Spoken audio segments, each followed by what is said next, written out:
Good afternoon, everyone, and thank you for inviting me to join you this afternoon.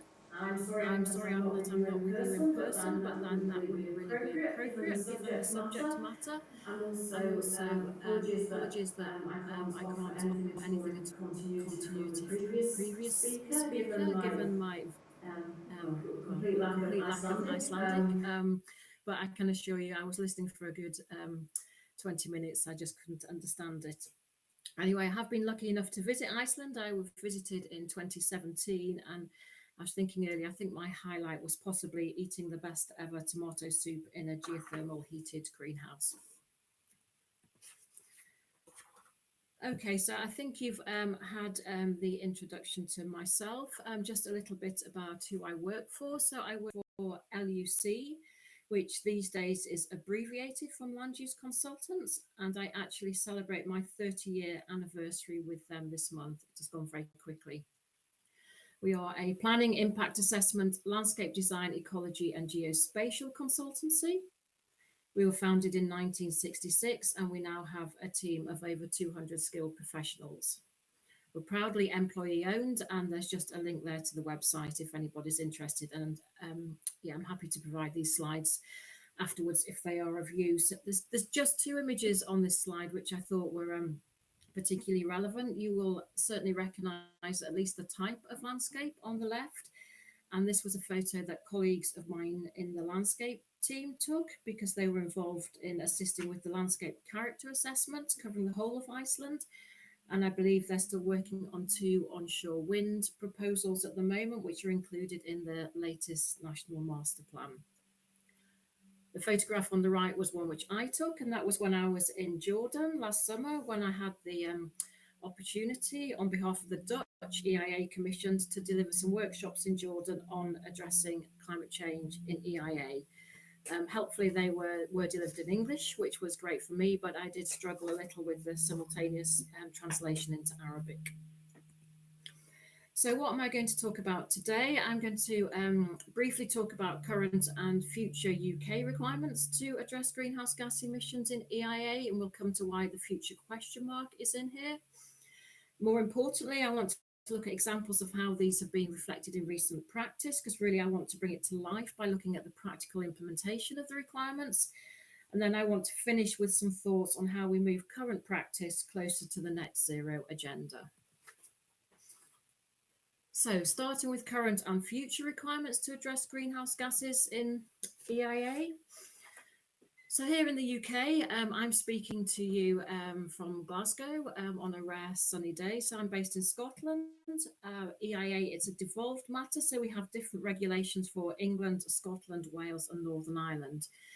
They're currently based on the EU directive, and so at the moment we have similar requirements in all devolved administrations. However, the Levelling Up and Regeneration Bill, which was introduced to UK Parliament in May 2022, it does a whole host of things, but one of the things it is proposing is to replace the current system of environmental assessment with a new system which will culminate in the production of environmental outcome reports, which will replace the current EU-derived SEA and EIA processes. So this is where it all starts to get interesting. I'm sure you can read that quotation for yourself, but it's fairly critical to what we'll be doing in future, perhaps less so in the devolved administrations such as Scotland, who may or may not have to adopt the new process. But the part of the consultation on the environmental outcome report states that we want to ensure we break the where developments struggle to reflect how they address matters that are of national and global scale and importance. Matters of importance at the national and international scale, such as climate change, are most effectively addressed through strong legislation and policy, such as planning policy and the building regulations. These set the framework for and clearly define what good looks like. So basically, this consultation paper is saying that EIA and SEA are not the appropriate places to consider climate change. Again, there's the full reference to the consultation on environmental outcome reports there if you're interested. The consultation closes So yeah, there's a lot of us at the moment doing some fairly frantic finalisation of responses on behalf of yeah, various groupings, our own personal practices and professional bodies. So they all tomorrow. I'll reserve judgment on what, but yeah, the first say quite a few questions are being asked. Anyway, just starting, so we'll just park that for now because that's not what we're dealing with at the moment, and may or may not be what we're dealing with in the future. At the moment, we are fortunate in the UK, our professional institute, which is the Institute of Environmental Management and Assessments, our professional body that covers EIA, has produced 2 guides to looking at climate change in EIA. And you'll see them there. The most relevant one to today is IEMA's EIA Guide to Assessing Greenhouse Gas Emissions and Evaluating Significance. It was first published in 2017 after the new directive, and it was updated in 2022 when we had a little bit more experience. Tucked behind that document, you'll see a similar sister document, and that's for EIA and climate change adaptation and resilience. And I was fortunate enough to have the opportunity to be involved in both those updates. If you're interested in looking at these further, you just need to go to IEMA's website, and there is a means by which those that are not members can still request copies of these documents. So yeah, if you're not aware of them but interested, you will certainly be able to get hold of them. So according to the guidance, and this is the guidance on addressing greenhouse gas emissions, what are the general principles when we're looking at greenhouse gas emissions in EIA? One of the starting principles, and I know with EIA we have all our screening and our scoping, but one of the starting principles is that all projects contribute to climate change, and that it's the largest interrelated, in that it's linked to all other environmental effects that you're looking at, largest interrelated and cumulative effects with far-reaching influence. This means that greenhouse gas emissions should always be considered and reported, but this will be at varying degrees of detail depending on the project. We should be focusing, as we always should in EIA, on proportionate assessment to avoid undue burden. And there's a recommendation that we take a life cycle type approach, considering pre-construction, construction, operation and decommissioning. So there is a bit of a tension here between the proportionate and the life cycle, but these are general working principles. Another important one is that mitigation ideally should be embedded through the project life, and that earlier is the better. Again, this is an important principle for EIA generally, the importance of early consideration in the design stage, because this is really where you can look at getting your emissions down. So we're not to leave it too late. But so this is consistent with the general principle that EIA is a positive design tool. So in terms of what emissions should we be looking at? Probably no surprise, direct emissions, for example, from vehicles and plant during construction, operation, decommissioning. That's largely your CO2 and your nitrogen oxide. Obviously, we all use CO2 a bit as a shorthand, but knowing that there are many other greenhouse gases which are relevant. We need to look at indirect emissions arising from the demand for energy produced using fossil fuels, and also embodied carbon as a result, for example, of the extraction and manufacture of materials and their fabrication and transport to site. So this is what we're aiming to look at. Is it easy? No, it can be quite tricky, particularly when you're at quite an early stage in your project development, but these are the factors you should at least be considering. What else is tricky? Where do you draw the line? What is an indirect effect when you're talking about projects and their related greenhouse gas emissions? And there's been lots of discussion about this in the UK. Most recently, there's a proposal to add a third runway at Heathrow, and also to increase the expansion of lots of our other airports in our brave post-Brexit world. Do we just look at the airport expansion, or should we be looking at the fact that there's a likelihood that additional planes will be using them? Lots of debate around this. This is the only case law we've got so far, and this is from 2020. And it was an application to retain 2 existing oil wells and to drill 4 new wells for oil over a period of 25 years. There was a legal challenge from environmental groups, which said that the EIA should not only look at the oil extraction, but also the greenhouse gas emissions from the future combustion of the oil, which is typically going to be fueling cars. And then this, again, you can read it yourself. This was the ruling. So not particularly clear, I don't think, but EIA must address the environmental effects, both direct and indirect, of the development for which planning permission is sought, and also any larger project of which that development forms a part. But there is no requirement to assess matters which are not environmental effects of the development or project. So in this case, it was argued that there was no need to look, that was a step too far in terms of indirect effects, but it's fair to say this is still a tricky area. We've got a bit of case law, but much debate about what constitutes an indirect effect.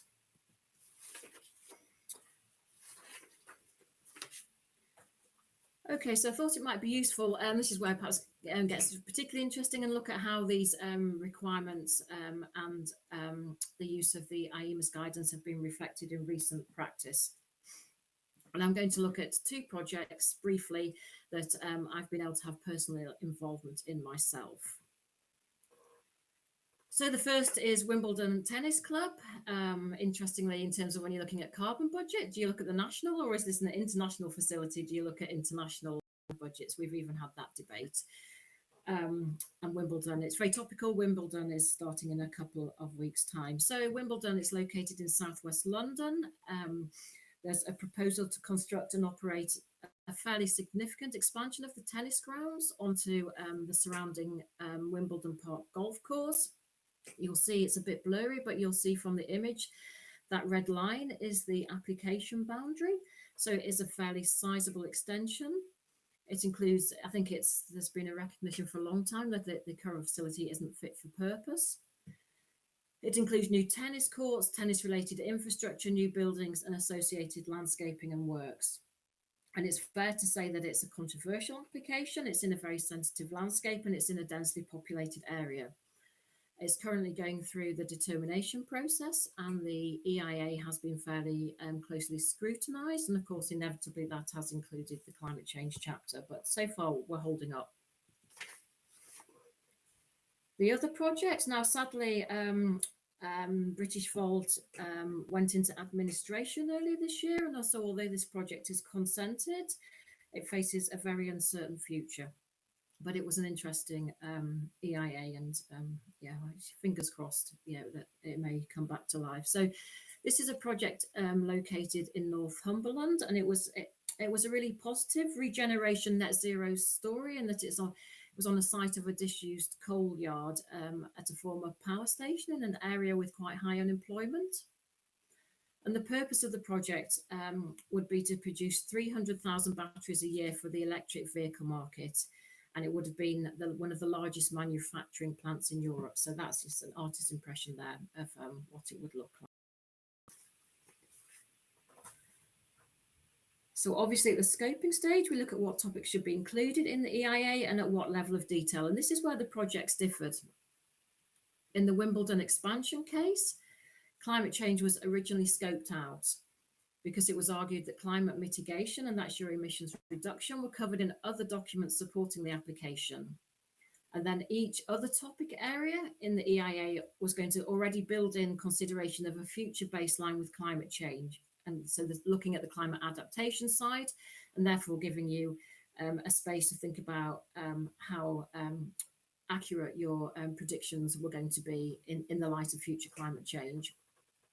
But again, so partly because there was such public opposition to the scheme, there was a request, a kind of belt and braces approach, that it was scoped back in. So there was a revised application, updated for a whole host of reasons, to try and make the scheme more acceptable. And as part of that, climate change was scoped in.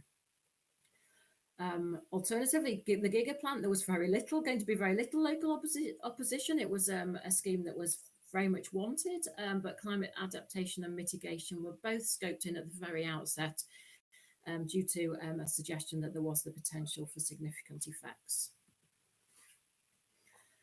So I said in relation to Wimbledon that the argument was, well, we don't need it in the EIA, we've got all these other documents, and you'll see here the suite of other documents that had already been prepared, all in the traditional Wimbledon colours. So there was already an energy statement, a whole life carbon statement, a sustainability statement, and a travel plan.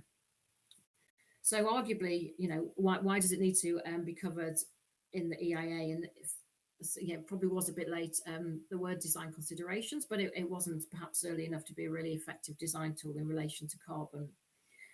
But what we found working on it when we were asked to do it is that the EIA did distill a lot of information that was included in all these reports, and it did it in a non-technical language and a concise language, because that's what EIA tries to do. We managed to link nicely to other environmental topics by including climate change. So we could link it on the emissions side to the air quality, the traffic and transport, materials and waste. And then we could link it on the adaptation side to the hydrology and the ecology. And it just somehow, it just seems strange in today's day and age. And just looking now what's happening in, with the smog in New York. To spend so much effort in preparing an EIA for a project with no mention of climate change.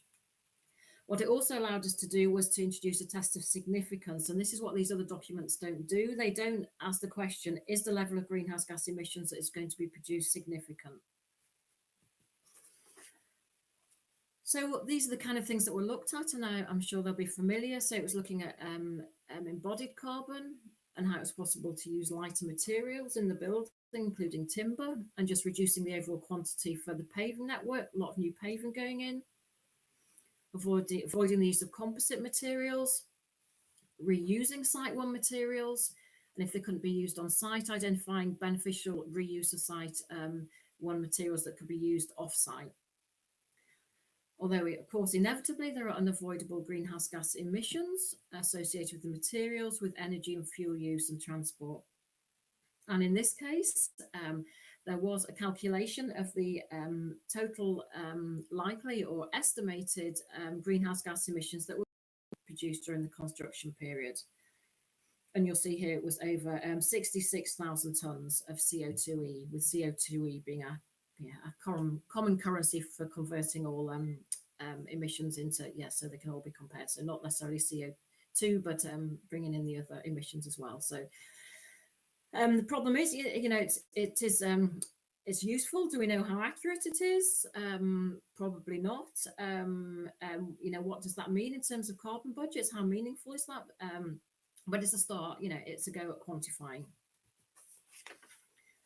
So the same was done for the operational stage. And again, it's looking at the energy strategy, use of renewables, energy saving mechanisms.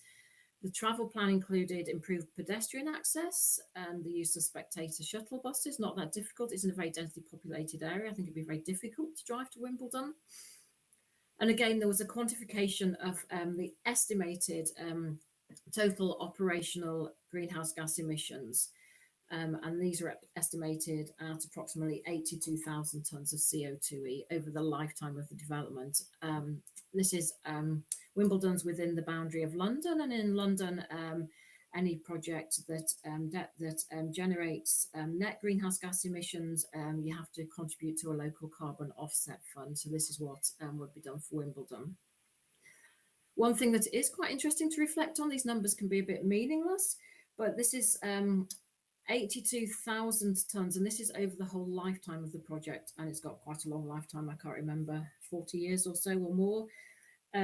Whereas we saw that the emissions during the construction phase, which was only 2 to 3 years, were up at over 66. So I think what it does show is how many of the emissions are generated when you're actually constructing the facility, and then it happens over a very short time. It's happening quite immediately.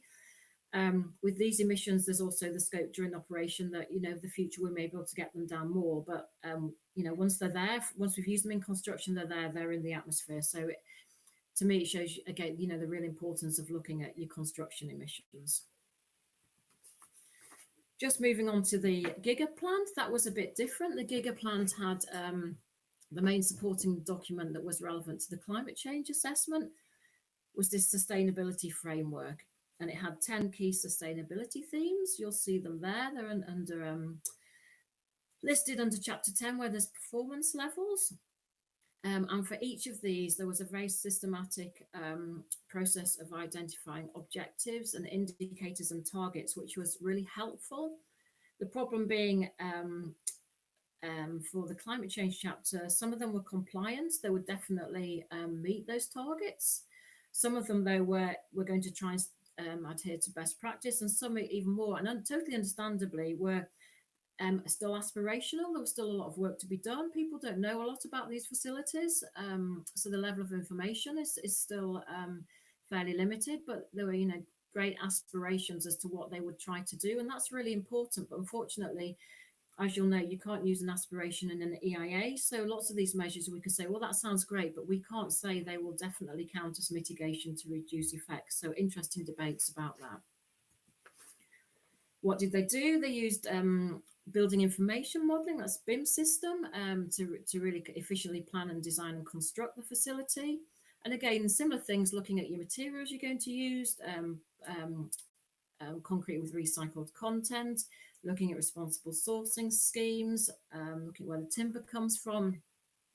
And in this case, interestingly, there was a quantification of greenhouse gas related emissions from construction vehicles only, but with a commitment to meeting their carbon performance indicators, which they set out for energy and embodied carbon. So different emissions quantified as to those which were quantified for Wimbledon. And this is what you see. There is no kind of consistent pattern as to what you'll manage to quantify, or what people say they're going to be able to quantify. Again, in operation, it was the energy transport, waste management, the energy strategy, including energy storage, and providing electric vehicle charging points, which you hope they would, given the purpose of this development. Adoption of circular economy principles for the waste batteries, because the power station had been linked originally to the rail network and the canal network. There are exciting opportunities to look at whether you could reopen these links.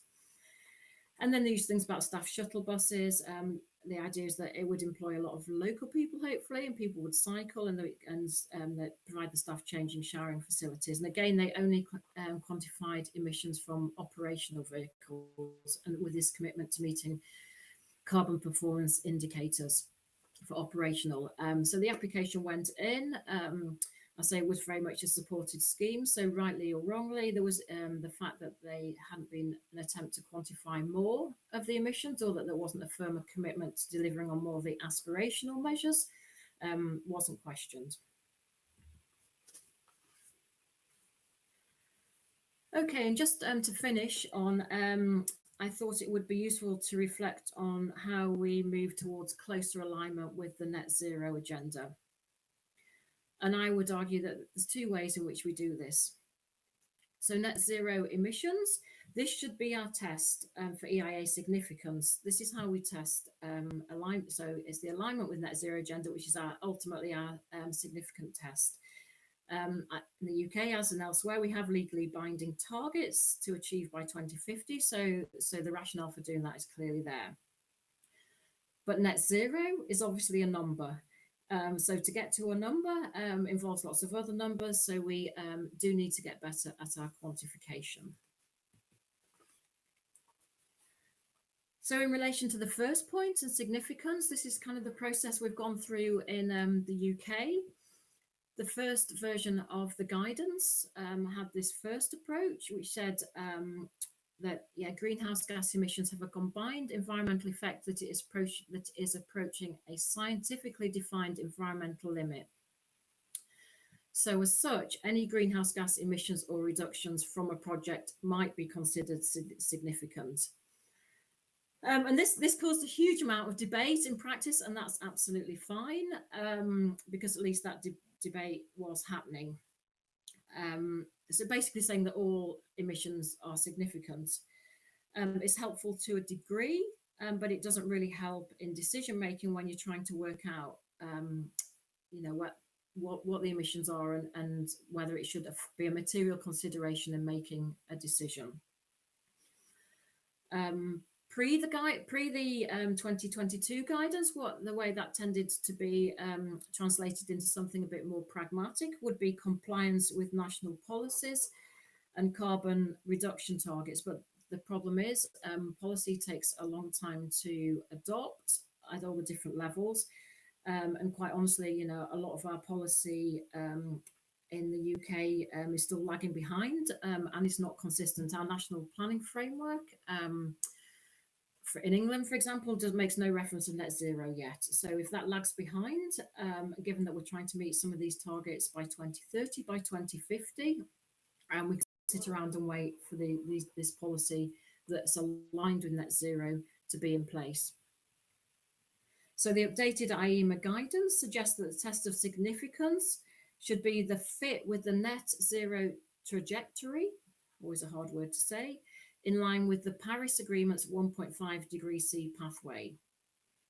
And so this is going to be different for different project types. So this means that 2 projects can have the same amount of emissions, but one might be considered to have significant emissions and the other might not, because they might have different pathways to net zero. So the second point, if you've got your test of significance and that's alignment with net zero, is how are we doing at quantifying greenhouse gas emissions? And I just want to mention, this is some research that LUC that we carried out in 2020.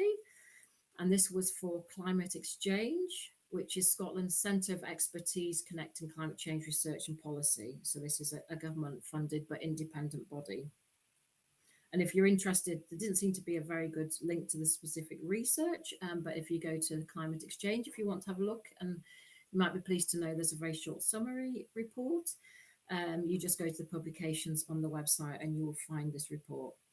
Now, this was interesting because this research was commissioned following a question raised in the Scottish Parliament, which was talking about how Scotland was going to monitor progress against its emission reduction targets. And someone said, well, we've already got SEA and EIA, and they need to look at greenhouse gas emissions. So can we use existing mechanisms without having to try and introduce a whole new system to see how on track we are for meeting our emissions reductions targets?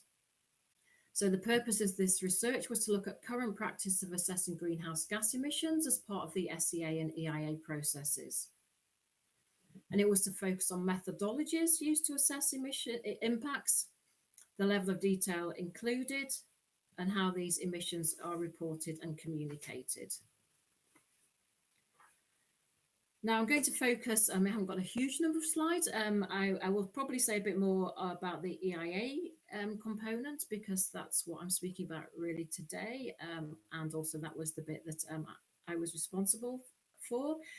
But when I was chatting about what it would be useful for me to cover today, it was suggested that there might be some interest in the SEA aspects. So I thought I would just take a couple of slides to briefly cover that, albeit this wasn't the bit I was directly involved in. But so the SEA, we selected 10 environmental reports at a range of levels and for a range of sectors. And these were prepared between 2015 and 2020. So we had 3 local development plans, and a development plan is our land use planning document.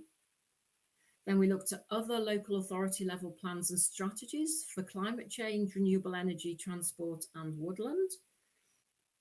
We looked at a sub-local tourism strategy, that was for the Cairngorm National Park. We looked at a national level draft climate plan and energy strategy, a national level consultation on making things last, a more circular economy. So in a way you could say, well, they're all very aligned with net zero in the first place because of what their subject matter, with the possible exception of maybe the tourism or the land use planning, which have got a wider range of considerations. But this was not intentional. It just reflects, as I think a lot of countries are finding, a lot of their policy making is now in some way related to trying to get to net zero. So what did the research show? It showed that yes, environmental baseline information included a range of data relevant to greenhouse gas emissions. It wasn't always available at the planned scale, though, at that kind of medium scale, probably, between a project level and national level. And it wasn't necessarily shown under the heading of greenhouse gas emissions or climate change, because you have things like the presence of peat and high carbon soils, and that would be in a soil section. And then you'd have travel and commuting patterns. So you might have to pick your way through the plan to find that information, which is fine as long as it's clearly signposted. There isn't necessarily a separate section called climate change. The problem was that it was argued that because the plan content is predominantly qualitative, that the effects of this content are difficult to quantify. So you can't quantify the emissions. So we, at this point, back in 2020, things are always moving on. So research becomes dated quite quickly. But back in 2020, there was no evidence of any use of any specific tools at a plan level, for example, carbon calculators. And instead, assessment approaches adopted a qualitative approach, and they tended to indicate a direction of travel in greenhouse gas emissions. Would the policy or the plan or the part of the policy or plan increase or decrease emissions? And then finally, the majority of the environmental reports did not clearly set out the basis for considering the significance of impact on climate. So it didn't say whether significance related back to your baseline situation or whether it was aligned with local or national targets. And then to finish, just to look at our EIA case study examples. We looked at a range of consenting regimes. We have different regimes, for example, for transport, energy, land use planning, marine, but all pretty similar. And we were asked to look at the development types that were common in Scotland. You'll recognise, be familiar with these kinds of developments, I'm sure yourselves. So we had, so we looked at 2 wind farms, 3 road construction projects. There's been some big projects in Scotland recently looking at dualling single carriage roads. A mining project, forestry, 1 marine infrastructure, that was a port expansion, 1 mixed use and 1 recreational development. And so what did we discover? We found that 2 out of 10 quantified baseline greenhouse gas emissions, but that was at a national level. 7 included a quantified assessment of construction phase. 6 had some degree of quantification of operational emissions, and 2 quantified emissions during the decommissioning phase. And there were also, some very valid qualitative approaches. I think it's important to note that we actively set out to find 10 examples which address greenhouse emissions, so this and ideally quantified them. So this review is not necessarily reflective of wider practice, certainly at the time. And interestingly, we were saying, well, how did people quantify? Where were the conditions favourable to do this quantification? And we found 2 things. One, where you had projects which were likely to experience similar construction activities, you tended to find that databases are starting to be built up of existing data using standard emission factors. So for flood alleviation schemes, for transport projects, for wind farms, you start to find that these databases are starting to be built up. And so if yours is similar, your project of the same type, there's more information upon which to draw. Secondly, we found it was easier to quantify the emissions if somebody had already done some hard number crunching. For example, if you had a quantity surveyor who'd been asked to cost up the building materials, who had been counting number of bricks, amount of steel, concrete requirements, all that. So they'd already done some hard numbers. Those numbers were there. Someone had done the hard number crunching, and it was then possible to apply carbon conversion factors. The same with transport. If transport modelling had been undertaken to look at total vehicle numbers during construction and/or operation, then that could be converted into an estimate of carbon emissions. How did they do this? The majority used a standard tool to calculate emissions. There's a standard tool that's been used by Transport Scotland for their road projects. And the Scottish Government also has a carbon calculator for Scottish wind farms on peatland, because understandably, a lot of the wind farms here, they're on upland sites, and there's potentially some loss of peat. So you need to look at that balance, to look at the carbon balance. So that's another tool.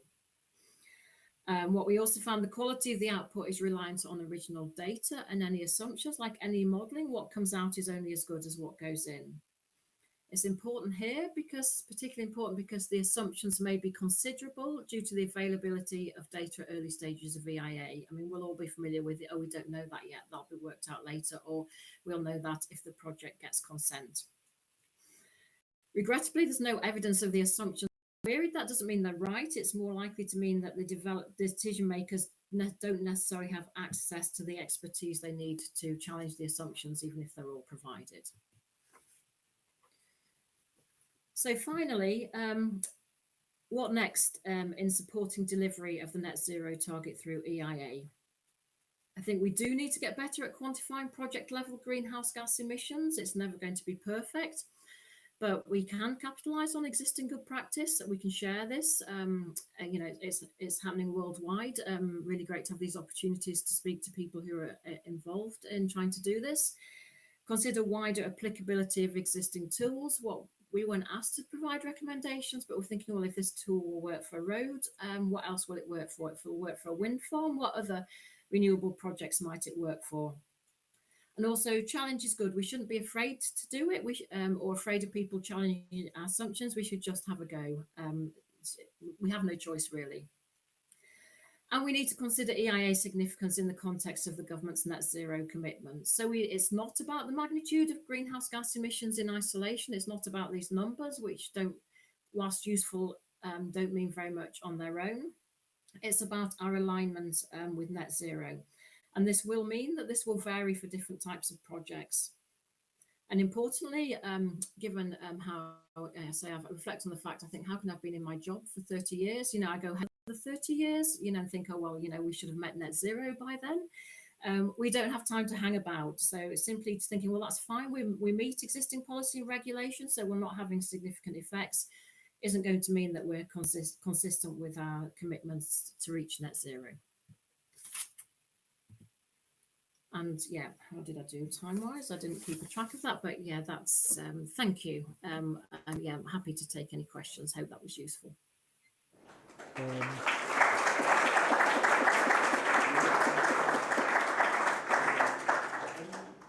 Sorry? Where is that? Okay. Thank you, Joanna. Any quick questions? We are a little behind schedule, and we don't want the coffee break to be postponed. So. Definitely not. Don't push the coffee break. No problem, no problem. Einhver eldsnögg spurning sem við þurfum endilega að fá svar við?